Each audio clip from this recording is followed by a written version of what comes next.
त्यामुळे निलेश राणे आणि नितेश राणे या दोघांनी राज्यभरात म्हणजे वेगवेगळ्या माध्यमांनी नेहमी चर्चा झालेली आहे.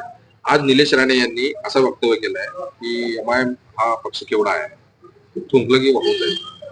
काय तुमची प्रतिक्रिया?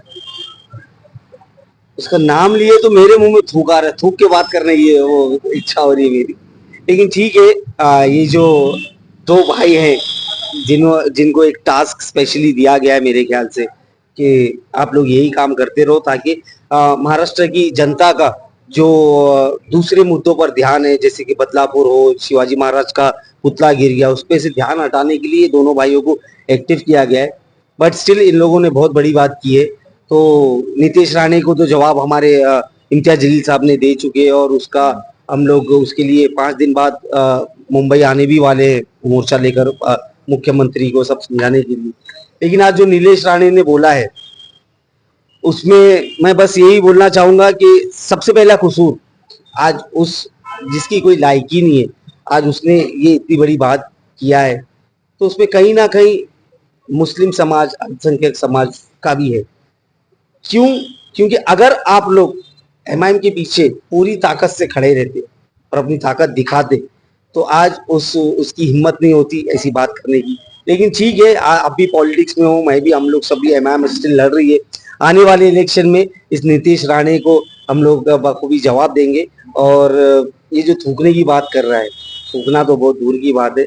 एमआईएम वाले सिर्फ फूकेंगे तो ये नीतीश और नीलेश दोनों उड़ के चले जाएंगे।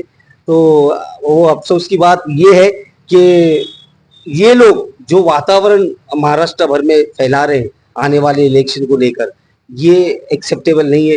मेरी अपील है जो ये इनको जिनको अपना बॉस मानते हैं कि मैं बोलना चाहूंगा कि आप अभी भी जाग जाइए, क्योंकि हमारा पूरा यकीन है कि ये दो पिल्ले जो है ये आपको भी ले डूबेंगे, आपकी पार्टी को भी ले डूबेंगे।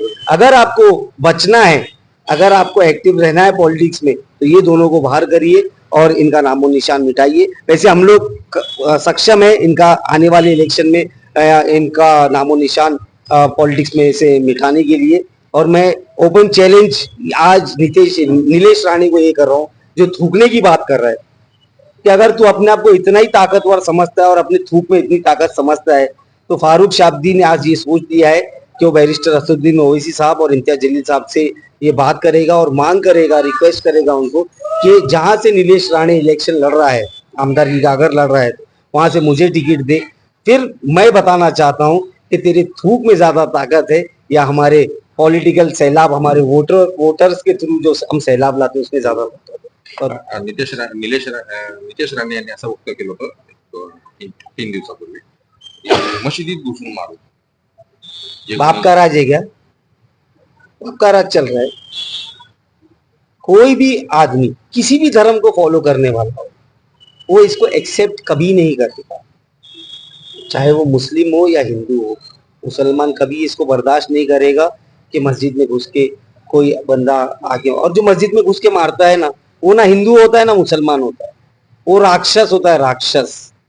तो ऐसे राक्षसों से निपटने के लिए अगर मुस्लिम समाज के धर्म स्थल पर कोई हमला करेगा तो मुसलमान सक्षम है, अगर हिंदू समाज के धर्म स्थल पर मंदिरों में कोई हमला करेगा तो हमारे हिंदू भाई सक्षम है उससे निपटने के लिए। तो ये सिर्फ बोलने की बात है, बोलने में और करने में बहुत फर्क होता है। और हमने तो कई सालों से ये देखते हुए आ रहे, सिर्फ भोंक रहे हैं और इनका काम भोंकते ही रहना है। लेट देम भाग, हम लोग हमारा काम करेंगे। Like, subscribe, click on the bell.